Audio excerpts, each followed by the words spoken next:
Today is Tuesday, March 17th. The year is 2026. This is No Easy Answers, and I'm your host, Jules Taylor. And today, like all days, I have no easy answers for you. Today, I've got Freddy G in the house. Freddy G, man, you and I, we have interacted over text and Signal and other things, man, but I've never really had a chance to sit down and chat with you and just like break bread or anything like that. But you're a friend of my buddy Anders, and I was producing a podcast called The Vanquished for a while with you two. And I was always really kind of impressed with your like niche knowledge that runs so deep. Like this whole podcast was about, presidential campaigns that were failed. And you somehow like were the dude that had all this knowledge that I was always like, do you mean Anders found another dude that was really into failed presidential campaigns? And apparently he did, So that's how I know you. And Freddie, what's happening, man? Oh yeah, life is good. And yeah, I would say, so the way it is, like with audiobooks, I can listen at a high speed. So like you give me a topic and I could probably read every book on it in a couple weeks. So yeah, right now, like I'm going to Cuba we're recording on it Tuesday. I'm going to Cuba on Friday. And I mean, I knew a good amount about Cuban history, but I didn't know that much. And I've read like every book I could find on Cuba in the past 2 weeks getting ready for the trip. And I'm going, there's something called the Nuestra America Convoy that's bringing aid to Cuba. They're being embargoed. They've been blockaded, really. Blockade is the bigger one. Blockade means it's actually an act of war.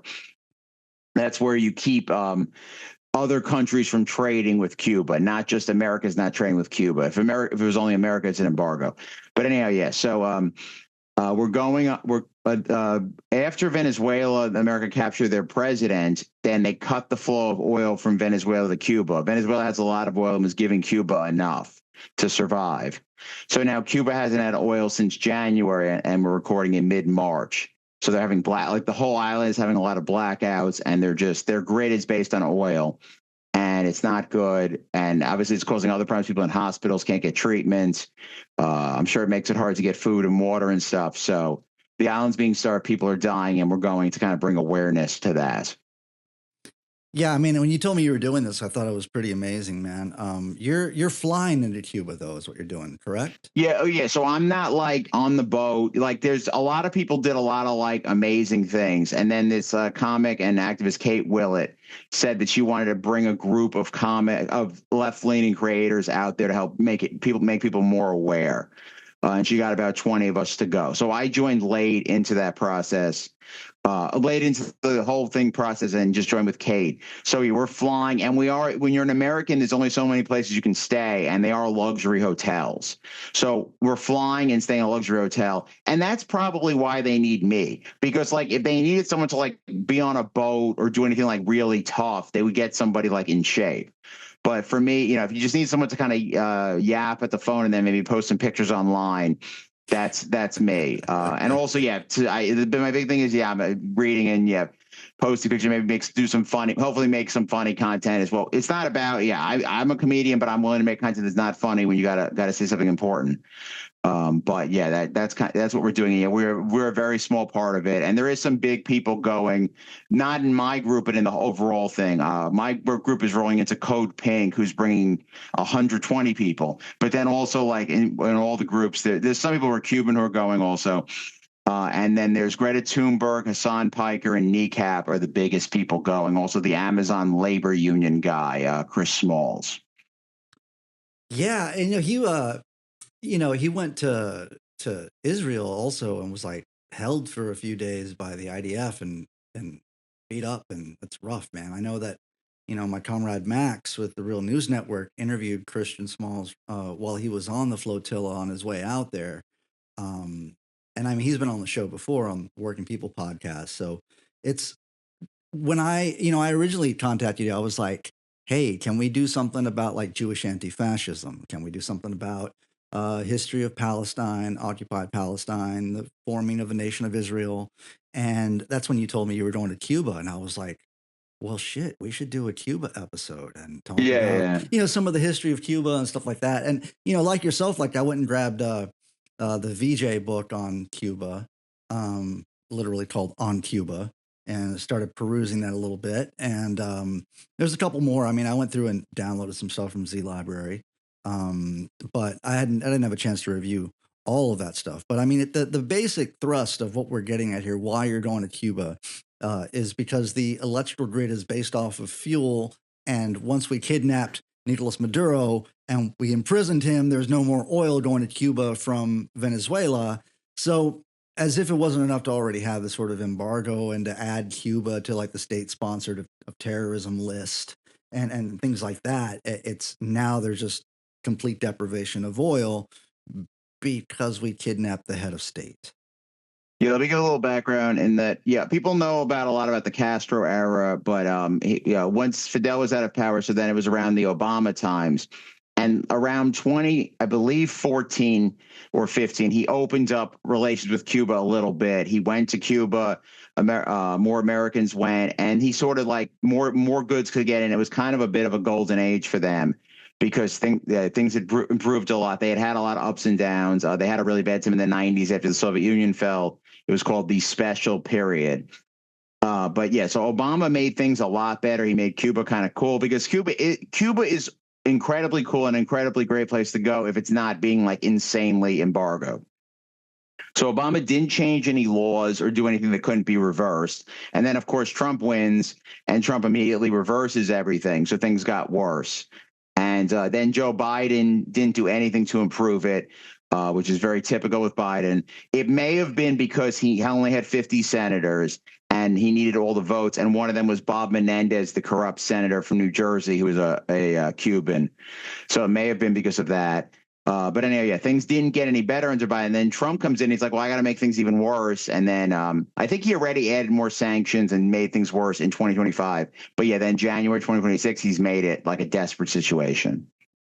Yeah, there's a bit of a food shortage thing happening. Like in preparing for the show, I watched this documentary.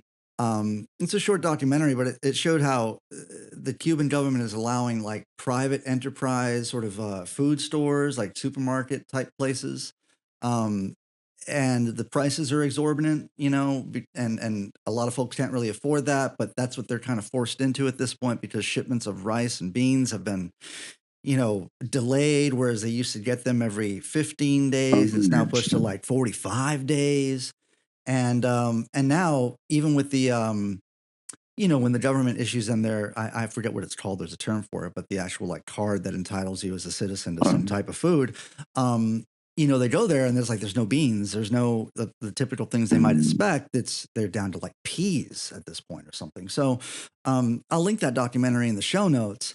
But there's many things happening that are pushing this island more into, and maybe it's something we can talk about later, but I feel like we are we're edging very close to possibly, enacting a genocide upon the Cuban people as the United States by just disallowing fuel. And I say that because it's like, there's Trump has said things recently about how he's going to have the honor of taking Cuba, whatever that means, or that he can do whatever he wants with it. And so part of like, I don't know, at least my pattern recognition stuff is going off like 5-alarm fire stuff, thinking about how this island just off the coast of Florida could be in for some really bad days ahead if what is happening now continues. I think about power being out. I heard there's reports of nearly 300 people that are requiring dialysis that don't have access to electricity. And in these situations, it's usually the disabled that end up, going first. And I don't know, man, it's a fucked up situation. And so when I heard that you were going, I had to get you on the show right away and talk to you about this kind of stuff. Yeah, it is. Yeah. The electricity. Yeah, it's tough. There's 30,000 pregnant women, and then maybe they won't have. They might not have the medicine for the epidurals and stuff like that, or just no electricity. The one nice thing that Cuba does is that it's great with sun. They get a lot of sun, and they have a lot of solar panels. And I am helping raise money. They may have already met the funding goal, but I'm still got the link in my bio on my IG to put solar panels on the hospitals and generators. So that's how they're fighting back. It's a kind of a desperate experiment, but yeah, they are trying to power things by solar. So it's not, yeah. So the grid is down, and then it was down. I think it's back up now, or to some extent, it's gonna be like lots of unreliable ups and downs. But they have, yeah, they are working on solar. They're not they don't just like give up. There are people who fight, and they definitely want to be independent. I don't know how much your listeners would know, but yeah, just they were a Spanish colony basically from Columbus till 1898-ish, maybe a little before. And then from 1898, they wanted to be free, but America basically made them a colony. And our Constitution said we could pretty much overthrow their government whenever we wanted. So from 1898 to 1958, they were de facto American colony. And they've been independent since Castro in 58. So yeah, they just at least as far as I know, they do not want to go back to being an American colony. And like you look at like Puerto Rico, and you're like, well, people in Cuba reports like Puerto Rico, which is completely an American colony, is 40% poverty. So being an American colony does not mean you get treated well. It's not necessarily good for the people. I mean, I will know a lot more about how the Cuban people feel when I go there. So I definitely don't want to speak for them right now. Yeah, I think about something like Puerto Rico, and a lot of people are just not aware that Puerto Ricans cannot vote. Like not only can they not vote, they're not considered a full state, obviously, but there's rolling blackouts and stuff that happen in Puerto Rico all the time. And it's the attitude of the American public towards Puerto Rico is not exactly one that thinks of Puerto Rico in a sort of like equal status as Americans.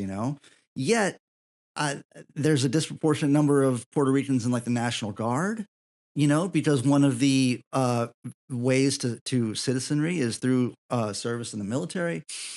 So when I think of Puerto Rico, the reasons to me are obvious why the people of Cuba would not want to be an American colony. They don't want to go back to that. I think that all people wish to have, self-determination and sovereignty, so that they would even, I mean, the whole embargo or the limiting of fuel right now, all of this is kind of attempting to sort of starve or coerce the Cuban people into regime change. Like this is just another example of the United States using economic coercion, using basically economic warfare to leverage, I don't know, outcomes that are more favorable for the United States empire. In the same way that we might be bombing right now in Iran with the objective of changing regimes over there. We're just doing the same with economic policy on this end, on this side of the hemisphere. Oh, yeah, absolutely. Yeah. So it's been, yeah, if you count since like Eisenhower days and some level of embargo, then the war's been going on since 58. It depends on how you think of the embargo. The embargo got bigger and kind of at the current level around in the early 60s. Or February 62, it got pretty big. But then the blockade, where we keep other countries from trading with them, is post Cold War, because the Russia was USSR was always giving them stuff.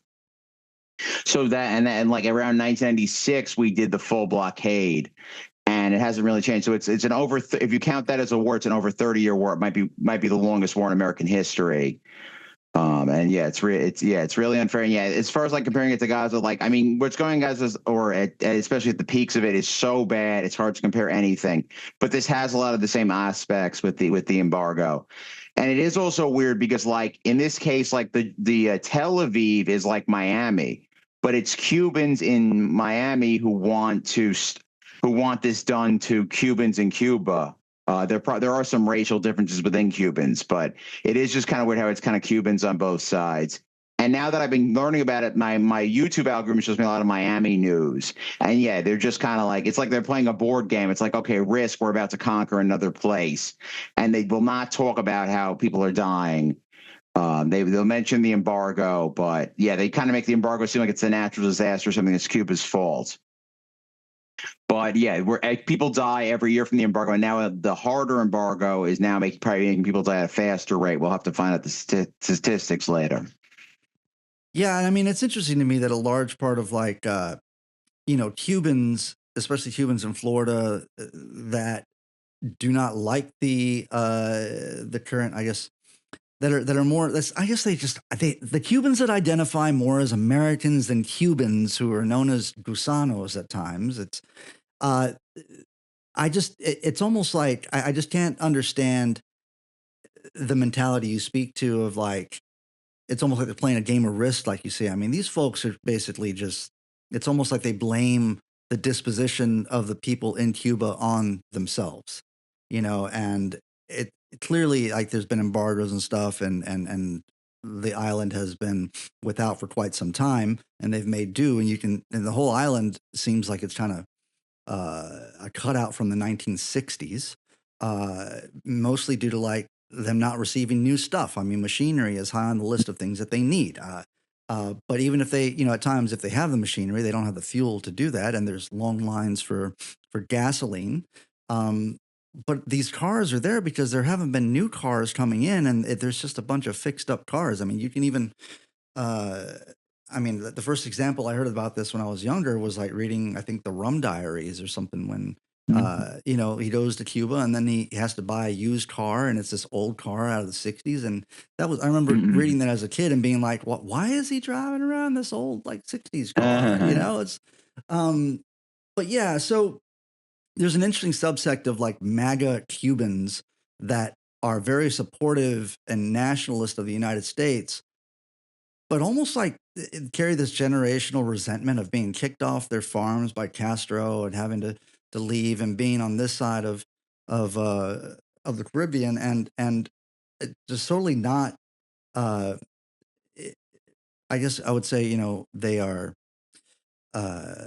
They don't have very nice things to say about the Cubans back home, and the country and the way it is and the direction of it, and it's a little. I mean, I don't know, man. I guess, I'm half Hispanic, and there's a saying that I've heard before where it's like, no one hates another Mexican more than a Mexican making 60 grand a year. And it's this like sort of unique Latin American sort of colorism, sort of this way of like dividing amongst ourselves, and I don't know if you have anything to say about that stuff, man, but I feel like, Oh yeah, I'm reading. Yeah, tell me. Oh yeah, no, I am starting to read up on it. Yeah, but I don't know that much yet. But yeah, I finished all the history books. I am reading about the racism within Cuba and all of that. And I'm curious to see that. But yeah, you do. There's it does, at least on the large, seem like maybe the lighter skinned people are in America, and the people you see in the videos in Cuba are darker skinned. But I don't know the statistics or whatever about that. But one thing I was confused with was I now I'm getting also like Miami Cubans in my TikTok, and they were saying like we can finally go to Cuba, and it is confusing because you can technically fly to Cuba whenever. You just kind of you just book it on an airline website or whatever. But I think the Miami Cubans are like, well, I've criticized the government, so I can't go back. So at least I understood that part of it, and they want to be able to go back. But I don't think they want to move back there. I think they want it to be like a vacation thing, and there just seems to be a callousness, like they don't really care how many Cubans have to die for it to happen. Yeah, I mean, it's kind of a unique symptom of being American to sort of lose a sort of humanity that one can attribute to other people. I mean, it's strange, as we see it even on living along the border here. I mean, I'm talking to you from Alice, Texas, which is like just an hour and a half from the border, and at least in this area, I can see, if I'm going to make some comparisons to like some of the cultural comparisons to what I've observed of like Cubans versus Americanized Cubans. Generationally, like I would say, like, the person that first emigrates never really feels at home in the United States, and then their child will be more of the translator between the elders in their family versus the newer children. But by the time you get to like the third generation, those guys are like dyeing their hair blonde and drinking Coca-Cola. And it's just, and it's just, they really identify more with being an American than they do a Cuban. Or when I'm the fourth. Yeah, I'm the fourth generation. So yeah, never. Yeah, feel less connection to the Jewish religion. Sure. So my people in the generation before me didn't really feel that either. But yeah, like not. Yeah, like I never met anyone in my family who was ever in Eastern Europe or whatever. Like I guess I could go back. I mean, they want us to be connected to Israel, but then my great grandparents all left the old country in the early 1900s, around the time maybe that like Ben Gurion was moving over to Palestine to try to turn into Israel. So like it's like a complete split, and they have really no connection with the Zionism. Yeah, So I yeah, the mean, fourth generation, you're pretty American, yeah. yeah, you're pretty American, but there's also this lifetime. If you spend your life along the border, like there's, I tell people about growing up near Mexico, being able to go to the border over there, having never really been to an American dentist. I always ended up going to Mexico with my grandparents, things like that. Going to get, prescriptions filled in Mexico for like a tenth of the cost that you would do otherwise. But I mean, I made it pretty far north in my travels, and I went to Niagara Falls one time, and I remember having a really strange moment staring at the Canadian side of Niagara Falls, because my entire life I'd look over American borders and I had never been envious of what was on the other side of the border. I was used to this feeling of like, oh, look over there. It's not really pretty. Glad I was born on this side, or that sort of mentality that comes with being, a person who's third generation now on this border. So what I mean by that is that myself as a third generation man, I think my mother had a lot of white proximity and considered herself white. And this is stuff that like, even in my family, being told that like my mother really enjoyed hanging out with one of her grandmothers compared to the other because she was more lighter skinned. And this sort of stuff seeks in early during childhood. And so, basically within 3 generations or less, you find yourself looking over a border to people that look like you, that look like the people that raised you, that, are more closely resembling to you than any sort of European descended billionaire, what have you. And yet there's no attribution of like humanity, like, and I see this stuff all the time in Texas with like a couple of years back, there was a story where Haitians had gathered at the border, and there was a border patrol agent riding a horse, and the pictures that were shot with him brandishing a whip at these Haitians. And, people in my family, which, there's a good reason why I don't have a whole lot of connections with my family. But part of it is that like, you can't just stand there and be gaslit by people that like, I remember one of them said, oh, he's not holding a whip. He's holding the reins. These people don't know about horse people. Which is like, what kind of fucking... Anyway, but I say all of that to say that like the dynamics of like the Cuban Americans identify more with being American than Cuban, that have no connection to their island, but also have this sort of disdain for the people that still live there, that attribute their misfortune to their fault, like blame them for their own misfortune. That dynamic I'm very familiar with, but it's just in a different Latin American context, in the Mexican context. But I think there's a lot of similarities there. And all that to say, it's not really a question to asking you of anything, but it's more of just kind of pointing out that like there are some cultural differences, and I'm sure listeners are aware of some of those. But it is kind of fucked up. It is weird as a Jew, that because with Judaism, or the Jews in the Eastern Europe, it just all got like the Holocaust happened, about 40 years. I think my great grandparents were generally alive, for the when the Holocaust happened, and that probably severed. There probably were a lot of people that they knew of that then were gone. And then I don't even know of who that was, but like there's probably people who would have been my cousins who were like in Europe and got wiped out. So with Judaism, there was like, it was a big separation. And then my grandparents always acted extremely American. They were the kids of immigrants. And then it's all like, and the connection to the old country is forgotten. Obviously there'd be some anger because like Poland didn't do too much to help the Jews there and stuff like that.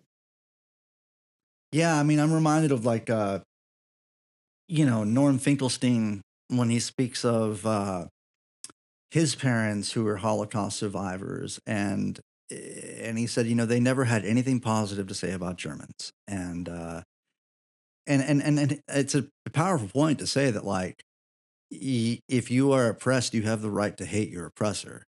But I don't think that that really applies in a clean way to like Cuban Americans that are disdainful of Cubans in Cuba. Like there's not a clean way to like overlay that. So Yeah, what do I'm you? curious how the Cubans in Cuba feel about the Miami Cubans. Maybe I'll ask them. I mean, want to be classy about it. Sure. There is also a thing. I don't speak. I mean, I understand some Spanish. I took it for 5 years, so like if it's slow or written down, I can like parse through it or whatever. But yeah, I will. Yeah, I don't know. I'll try to talk to them. My guy I'm rooming with knows Spanish, so we'll see. But yeah, we'll see. We'll see what I can actually ask them about. But yeah, I'm not going to try to be like that annoying gringo or whatever. I mean, I'll stick out like a sore thumb there. But I am very curious what the Cubans in Cuba feel about the Miami Cubans, if I can find something out.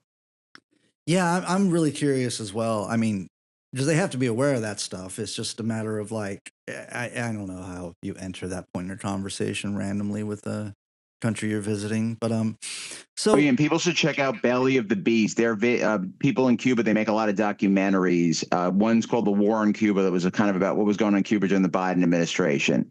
But that's kind of good to at least get one of the Cuban perspectives. It might be kind of the one the government wants you to have more. But that really, I've learned a lot about that. And also, yeah, they're covering the post-Fidel Castro era, which is history books don't really cover that yet. So it really is really good to be able to kind of catch up on that and see what's going on in Cuba right now that I'm about to visit. So how long are you staying there? It's only 3 days. There's the big, I think the convoy arrives and there's a big rally on Saturday. So we get in Friday and then I'm there Sunday and then leave Monday. Some people are staying longer.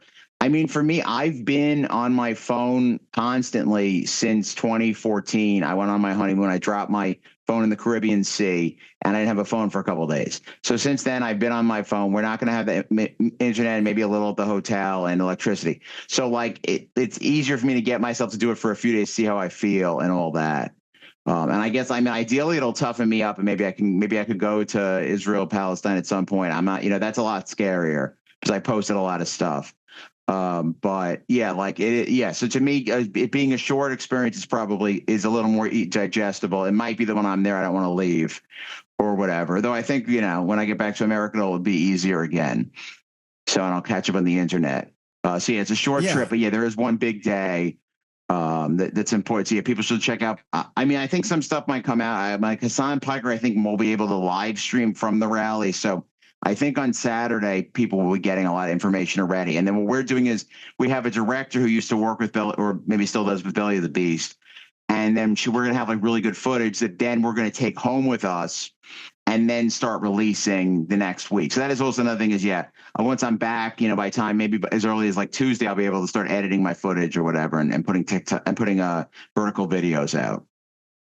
Man, that's so cool, dude. To think about going to a place like Cuba where, it's a bigger stripping than one imagines to have like no phone, no electricity, and just to be there, to be in the present moment. I mean, that's really wild.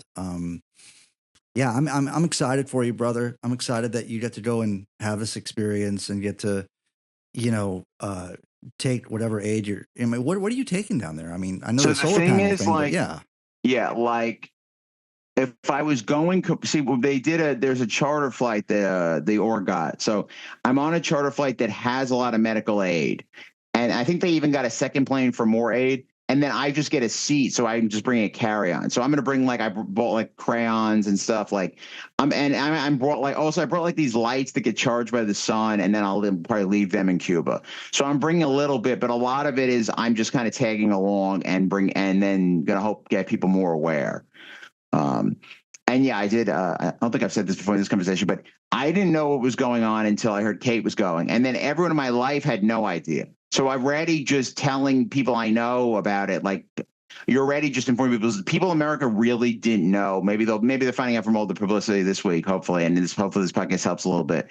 But yeah, people had no idea. We were keeping oil from Cuba for a month or two, completely under the radar. And obviously this Iran thing is a huge deal, and it's affecting. It affects Gaza because Gaza's being nothing's getting into Gaza since Iran started, and it's affecting Lebanon a lot. Like it's like 1 million displaced people, and people are dying. So all that stuff's important, and then ICE is still going on and everything. But like Cuba needs to be on the radar, and the Cuba thing is maybe even more acute in some ways than some of these other things. So it's the fact that people are going is going to make a lot more people aware, because it made me aware. So I hope it'll have that effect on a lot of other people. Yeah, I think I'd only heard of this convoy because I follow certain pages or something, but I don't think that a lot of people have heard about this if they're not plugged into those same algorithms. And it's good because people hate, like, the DSA sending contingent. So we have this crazy. I live in Astoria. We have a DSA city council person. When I was in high school, I lived in Bayside, which is very close to Long Island. And they had the city council person from there is like a woman who's like completely fascist. She's a Republican. She wants like deport Zoran and all that. And then when she found out the DSA was going to Cuba, she was like, Pete Hegseth has a chance to do the funniest thing ever. Like, he should like bomb the convoy or whatever. Wow. Yeah. Wow. I'm not. Yeah. But the point is, like, yeah, like, the nice thing is if you send people, like, and Greta Thunberg's going, a lot of the bigger people going have haters. So if you send people with haters, they're haters. It's their job to like make content about it. Hopefully Zoran will comment on it, even, because anything related to Zoran, they'll be like, so hopefully the haters will help us spread the word, because the average person doesn't want Cuba embargo. They just don't think about it that much. If any haters are listening, please insult us or whatever.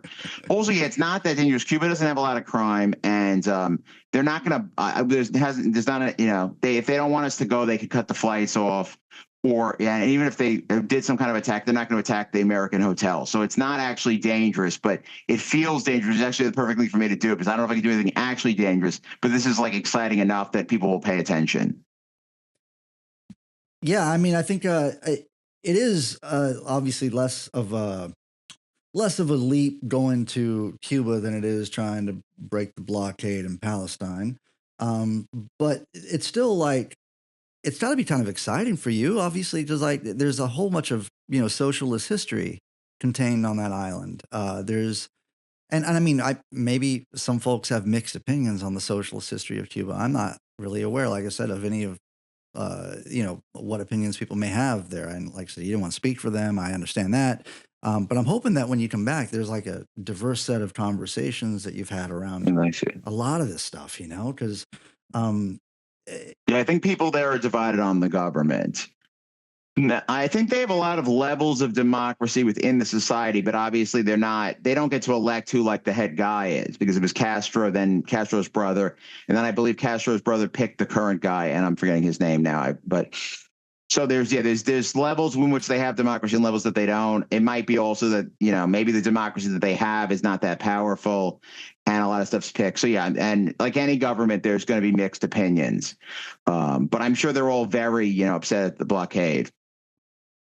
Miguel Diaz-Canal. Oh, perfect. Yeah. So I've seen him, and he was talking. I don't think he speaks of it. They don't really do a cult of the leader there. Castro never wanted that. So like, I mean, the leader doesn't seem to ever gets to choose when he steps down or whatever, but it's not, they don't spend a huge amount of time worshiping the leader. I think there's definitely a party, and it's all kind of that stuff. But I'm sure there's a lot of mixed opinions, but the embargo is a bigger deal than their government almost. Yeah. And to add to that as well, it's my understanding that once Cuba was placed by the Trump administration, like 2021-ish, I want to say, back on the state sponsor of terror list, that transferring money to Cuba has become really difficult. So the dynamic that of like, say, immigrants that come up from, Central America, Mexico, et cetera, they are generally coming here to find a better life, but also to send money back home. And Cubans that are here in the States that are relatives of people on the island, sending them money back is not even something that's really difficult, like to get money to Cuba. So let me go into that a little bit. So the remittances is huge, and they can't do that. When I was at the Cuban, it's not called an embassy; it's like called the mission. I went to a thing just to kind of learn a little more about Cuba, and they said, and they might be inflating the number. I mean, it's there; they have a bias. I have no to check it, but they said they lose $7.5 billion a year due to the embargo, and maybe even more this year. So they don't get the remittances. Like, I'm going, you can't use your credit cards or anything. You got to bring cash with you to Cuba. So they get money from tourists, but tourists have to bring cash. And obviously people are less likely to want to go as a tourist with these blackouts. They get the remittances they can't get. And then a lot of the money Cuba has is they export doctors to other countries. And then those doctors get money, maybe send money home. And also a lot of that money does go directly to the Cuban government. A very high percent of the pay goes to the government. I'm not sure how fair that, I'll have to analyze or learn more about how fair that is. But then America is pushing people not to take the doctors anymore. So I think Jamaica just sent the doctors home. And that's a huge financial blow to the Cuban economy. That's their big industry. Their industry was sugar historically. And then at some point under Castro, they shifted to like medicine and biotech and stuff like that. But yeah, so and then also like I'm sure there's people in Jamaica, I don't know the situation there, but they probably needed the Cuban doctors. And now they have way fewer doctors. So there's probably people in Jamaica who are hurt by not having as many doctors. And it hurts Cuba financially. So yeah, America is really putting a stranglehold on them, not only with the oil, but the ways that they traditionally get money. Yeah, I mean, so they're unable to receive any fuel. Medical supplies are low on the island. They can't receive any remittance, like you said. It's just like a multinodal sort of pressure on the island trying to coerce regime change, I guess. I mean, the part of it too, man, is that like I know that they've had to open up these milpas, these small little enterprises that are kind of like supermarkets where they have exorbitant prices, and it almost seems like a new economic policy going back to like 1920 or so. Sort of. Yeah, they are liberalizing the economy. Yeah, like small businesses exist. There might be a limit on how many someone can own. But yeah, there is. Yeah, they have liberalized. I think they even had started doing that under Fidel. Yeah, I'm not. I mean, I have to. Obviously, there's Marxist theory and a lot of stuff that I read and believe in. And then, but yeah, I'd have to really put my arm around. Like why they did it, or if it's good, or. And I would assume there's some level of class system in an older, communist government. There's the people who've kind of had the power and their kids and stuff. So yeah, I'm sure there. Yeah, I'm hopefully there's good. I mean, at least when things are good, there's good safety nets. And I know everyone gets medical care, but there's class systems are everywhere. So yeah, there's definitely flaws in that kind of stuff. But yeah, they do have businesses and stuff like that. And that's the scary thing is they keep doing the news like they want Miami Cubans to be able to own businesses in Cuba. And like they're like, this is so exciting for small business owners, but like more people are dying. So yeah, the American news can be quite callous about that and biased. Yeah, I mean, so there's I mean, the rolling blackouts that are happening in that country make it difficult to conduct any sort of business anyway. Like it's got to be a nightmare trying to figure out how to like confirm an Airbnb with blackouts and zero communication and attempting to confirm and not being able to. Is really it complicates life more than what we're speaking to.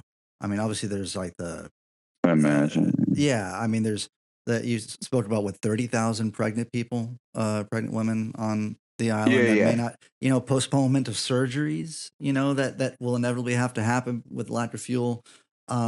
It's just there's economic sanctions are murder. So yeah, people die. It kills people, and it's I forget like overall around the world it kills a lot of people. I think we still have them on Venezuela. I don't think we ever took them off. So there's Venezuela has them. Iran still has them. Obviously, the bombing is worse and all that. But yeah, I'd have to figure out the whole list of all the countries. I mean, probably North Korea too. But yeah, U.S. is just murdering people every year through sanctions, and there's people who calculate it. How many people die from that? What do you think might have to happen to? I mean, this is like a big 10,000-foot question, right? But like, what do you think might? Do you think that the Iran situation right now might result in a way that lessens the severity of the United States' capacity to enact an embargo? Like, do you think that any things happening in the world right now could make the situation better? Like maybe, like, do you think U.S. hegemony is weakened to the point that perhaps we might see some kind of other countries shipping to fuel or what have you? Like, it would be so nice if someone would try to break up the embargo. Yeah. And help save the people. I listened to Hassan Piker. He seems to know more about like that, like who could do it. I know, but so I wouldn't really speculate. But yeah, it would just be so great whoever could help them. Because like I don't think they can bring the Nuestra America Convoy. I don't believe can bring oil. They're Well, bringing yeah. you could bring like medicine and food and water, that kind of stuff. But oil, oil's very, America likes to keep its reins over the world's oil. Yeah. And China doesn't seem to have an interest in global solidarity or whatever, or international solidarity. So yeah, it is. Yeah. But yeah, at least, I mean, if the more people talk about it, hopefully, it gets some papers. I mean, ideally Americans would decide that they care and that they don't like what Trump's doing. And then because the Iran war is just an albatross on things, because people know it's no good and that it doesn't seem to be going well. So ideally the more Trump gets hit in any way and something that gets into the news, and he is sensitive to stuff, that can be helpful. It is a little different than Biden with Gaza, in that Biden wasn't really taking in that much information, was kind of just in a bubble. So Trump is aware of what's going on in the news, and how people are feeling. So that at least is a way to kind of get to him. So it's good to bring attention to it, or at least I hope, because I don't know if I could do more than that. Yeah, I mean, what else can we do, other than draw attention to it, make content about it, try and get more people interested in the cause, and maybe have a few people take some action. I mean, heading to Cuba is probably, way more than I can do in this situation, but that you're going is a really cool thing. And I can't wait to hear what happens when you come back and let me know about your experience of, being there. So. Oh, yeah, absolutely. And people can, I mean, you got to get a visa, which I believe they're still being allowed. People can go, you could book it. Yeah, like I said, book it on airlines websites. So yeah, people want to go to Cuba at a later point or whatever, if they're, they're brave enough or whatever. Not that I'm particularly brave. But people can go to Cuba, and Cuba needs people going there. So yeah, people can definitely help by going to Cuba if they're so inclined. I mean, this may be a weird question, but can you ship items to Cuba? I would doubt it. The thing is, I think if a boat goes to Cuba, it can't go to America for 6 months. This is about commerce and stuff. Wow. So and obviously America's the insanely bigger market. By the way, Cuba's 11 million people. So yeah, there's more people in Cuba than in NYC. So it's a lot of people affected. I'm not saying just Havana, but yeah, these are you always have to picture it's like when Gaza, everything was happening. It's well, what if they cut off electricity and food to all of Queens, New York, where I live, or all of Houston, Texas? Yeah. So it's you had it's insane amounts of people. But yeah, you can't I don't think you can really order something to go there. I think you have to kind of go yourself and bring it. I'm not sure what you can send where, but yeah, I don't think Amazon is going to deliver there or anything. And yeah, I definitely have a lot to learn. And I'm glad the Nuestra America boats are being allowed in, but yeah, I'm sure if they tried to sneak something in, if they try to sneak in barrels of oil, they would get stopped or whatever, I assume. So, people are kind of just doing what the U.S. government's allowing, just the most you can. But yeah, it's very regular. It's insane because it's so close, and theoretically, America could take any area, geographic area, and turn it into what they're doing to Cuba. And similar with Israel and Gaza, the technology exists to completely cut you off, despite how close you are to everyone else physically. Yeah, I mean, I think sanctions, man, for the most part, if you look at Iran or Russia, they have accomplished the opposite of their intention, right? I mean, it's really galvanized Russia towards a sort of autarkic sort of existence. It's created a sort of resilience amongst the Iranian nation that has brought two different nuclear powers to its knees in the last couple of weeks, which is something that has been a long time coming. But I wonder if Cuba simply being an island not attached to any mainland, and it's being isolated. Say what you will for galvanization of culture or whatever, but perhaps the same sort of strength that has become of Russia and Iran due to sanctions has not really brought Cuba up to a I don't want to say brought them to an equal level with someone like Iran or Russia, but maybe the economy being socialist just simply obviously focused on things like medicine and other things that make the world a fucking better place, other than becoming a missile economy kind of thing. So yeah, I think they've galvanized a lot, and I remember they've lasted a long time because these other sanctions are few years. They've been going for 60 years. The thing with Iran, Russia, Venezuela all have oil. Venezuela and Iran, I think the two biggest untapped oil reserves or whatever, or at least top five, whatever. So yeah, the problem is, life is really hard. The world is really hard if you don't have oil. And there might be some level of oil that Cuba can access. Like there might be like something. I mean, it's not easy. And I'm not really familiar with that process, but yeah, there's just Cuba they had the oil from Venezuela, and that was great. But yeah, it's easier. Yeah, it's easier for Russia to be independent because it's got a lot of and also Russia has oil and I believe gas, and then people want that in Europe or whatever. So there's money coming in and whatever. Yeah, I mean I mean, you could probably do the same thing to Guam or something if you enforce sanctions and stuff like that. Like it just So you're going to Cuba Friday. You're taking one bag with you, like a stowaway on this plane, headed out there, and I'm totally excited for you, brother. That's so cool. Yeah, no, it is super cool. I can't wait to hear about what your travel is like, what your experience is like there, the conversations you might have, and I just really excited about listening to you tell me about that stuff in a few more days. So. Oh yeah, I'm excited. Yeah, I'm a sponge, so I really try to pick up a lot of information. Yeah, I'll remember details, forever and whatever. Yeah. I think I'm also maybe I'll be taking notes on my phone or on notepads. But yeah, I'm very excited to really learn a lot and make videos that are very different. I usually make videos in my house, so it'd be nice to be out. And I am excited for the warm weather and the sun. So yeah, I don't know if I'm gonna be going to the beach or whatever, but it's a lot of serious stuff. But yeah, just the weather being warmer will be very nice. They can't embargo that so far. Right.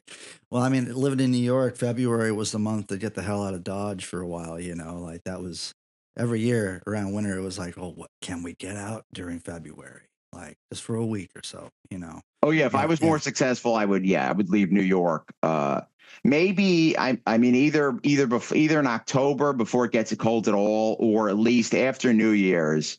You really don't need to be in New York till April, May. Yeah. These months, these are the doldrums.